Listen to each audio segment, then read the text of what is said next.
Ilang delivery riders at negosyante apektado sa pagtaas ng presyo ng mga produktong petrolyo ngayong araw. Ang detalye sa report ni Claire Lacanilaw. Pahirap daw sa ilang delivery rider at negosyante ang taas presyo sa produktong petrolyo ngayong araw, November 28.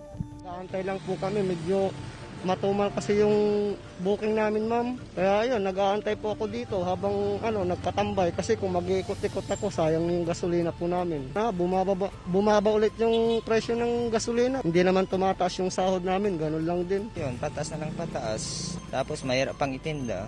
Nasa 30 centavos ang itinaas sa kada litro ng diesel. 65 centavos naman ang taas presyo sa kada litro ng kerosene. Walang paggalaw sa presyo ng gasolina.